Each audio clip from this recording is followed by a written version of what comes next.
Olá, o Pauta Especial está no ar. No programa de hoje vamos explicar o que é empreendedorismo e qual a importância dele, tanto para o mercado financeiro quanto para a sociedade como um todo. Também vamos falar sobre o uso do FGTS para compra ou financiamento de imóveis.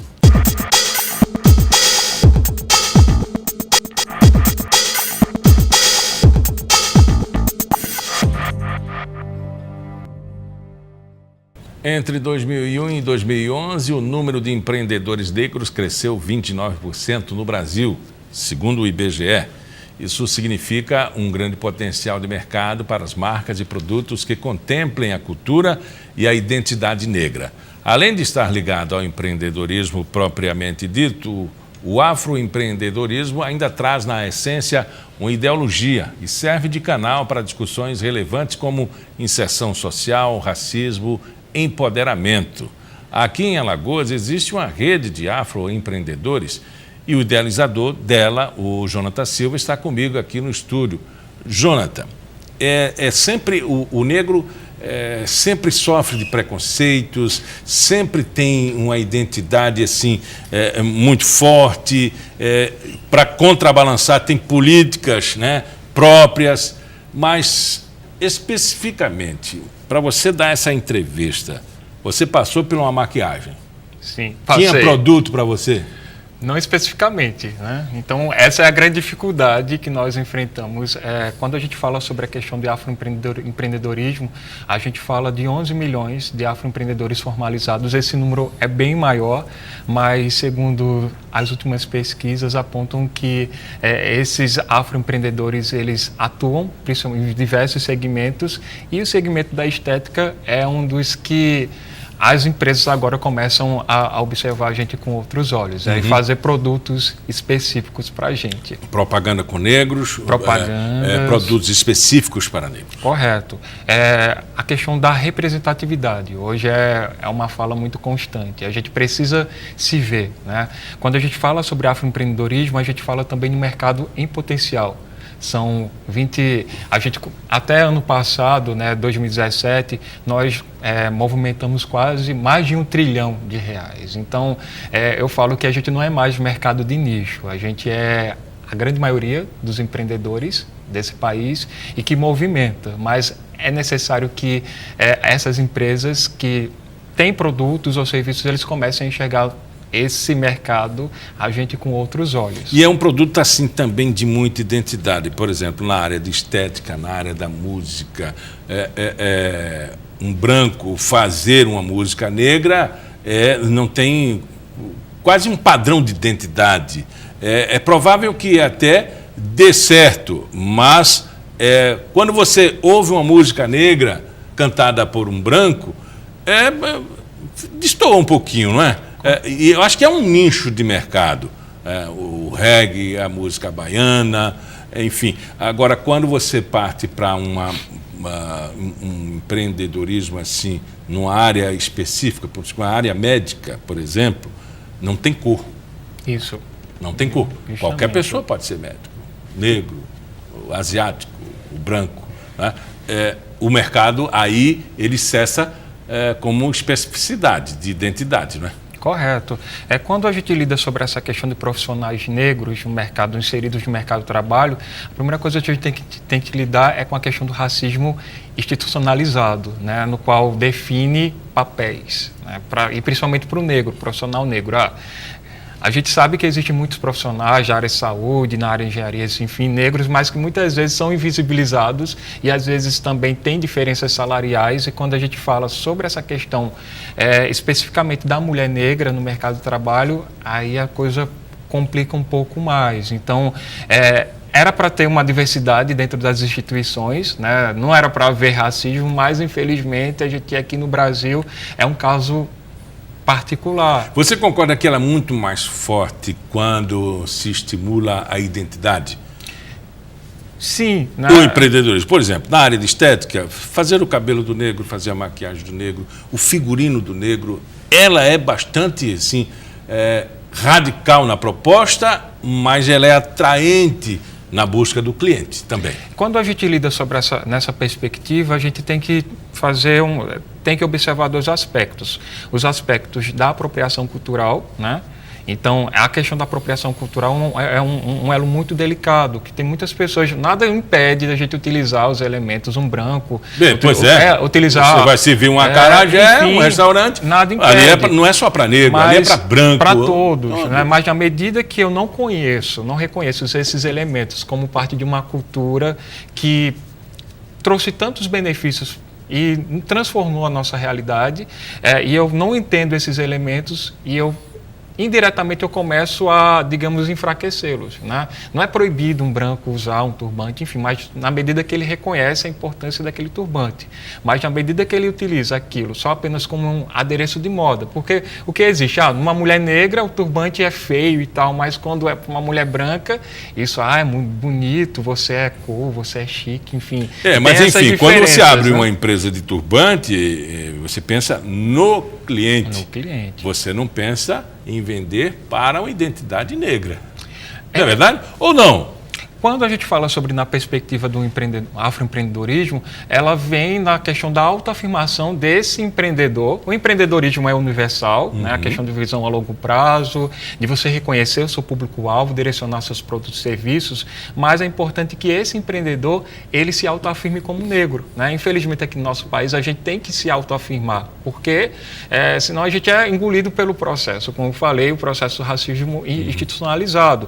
E não necessariamente quando um negro ele abre um negócio, né, e ele se reconhece como afroempreendedor, o público-alvo dele ele tem que ser negro, não. Ele pode atender diversos públicos, mas na medida que ele atende um público específico, não, eu quero trabalhar direcionado com o público negro, ele está praticando o que a gente chama um movimento, né, que se chama Black Money, né, que a circulação de renda seja de mãos pretas, de pretos para pretos, para que a gente siga aquela máxima. Logo vejo, logo compro. Mas não impede que eu que tenha uma consciência ou uma cabeça negra e que aceite essa cultura, mesmo que eu não seja negro, e que eu tenha assim uma relação muito forte, tanto cultural, quanto de raça, quanto de origem, eu esteja dentro do movimento mesmo sem ter acordo. Nada impede. Né? Justamente, muitas pessoas às vezes até questionam, o movimento do afroempreendedorismo é um movimento no qual busca a segregação. Não. A gente quer dar possibilidades para esse negro que é afroempreendedor, que às vezes está lá no seu cantinho, é aquela tia da esquina, é aquela dona de casa que empreende com seus doces e quitutes, possa valorizar a sua cultura, encarar isso como algo positivo e também ver a possibilidade de ganhar mercado, de crescer. Então, esse é o grande objetivo do afroempreendedorismo, dar visibilidade a esses afroempreendedores, esses homens e mulheres negras. O que a gente vê, quem vai à Bahia vê muito isso, o afroempreendedorismo sob todas as óticas, né? Tanto na área musical, na área de cultura, quanto nos artistas plásticos, que só pintam o tema negro. Mas percorrendo o Brasil, a gente vê também isso. No Rio Grande do Sul, o maior número de candomblés, né? No Rio Grande do Sul. Aqui em Alagoas, a gente tem também, assim, em larga escala, restaurantes, né? Mesmo que seja colocado assim, sem a ideia do black money, ele atende a todo mundo, mas lá se serve comida afro-brasileira. Afro-brasileira. Correto. Salvador é um caso específico, né? Eles entendem a alma do afroempreendedorismo, eles utilizam a questão da cultura como algo positivo, né? A cultura negra transformou toda... marketing, né? Não deixa de ser. Aqui em Alagoas, não deixa de ser um estado negro, mas que ainda tem dificuldade em se reconhecer. Existem vários outros movimentos que abordam essa questão existe o próprio movimento Black Money. Em São Paulo existe a questão do Instituto Feira Preta. A Feira Preta, a gente é um pouco da nossa inspiração, né? na nossa inspiração. Então, a Feira Preta ela já ocorre há 16 anos, né? E é o maior evento de afroempreendedorismo da América Latina. E outro detalhe também, quando a gente fala sobre afroempreendedorismo, quando eu apresentei os números, 11 milhões, 88% são de mulheres pretas. Então, a mulher negra é empreendedora. É cabeça. Né? É cabeça. Né? E essa mulher negra ela enfrenta outros desafios, que é a questão do machismo, enfim, violência, né? A grande maioria são vítimas da violência doméstica, mas mesmo assim, as mulheres negras, elas mostram que elas conseguem ultrapassar essa barreira de dificuldade. Qual é a base teórica do movimento de vocês? Então, a gente surgiu em 2016, a Rede Senafro, a partir dessa dificuldade que a gente não se enxergava dentro do mercado, a gente não via as empresas dialogando com o público negro. Então a gente começou com um evento chamado Senafro e em 2017 a gente teve, eu digo que foi o grande divisor de águas. A gente participa pela primeira vez, né, a gente traz à tona dentro de uma feira do empreendedor a questão do afroempreendedorismo.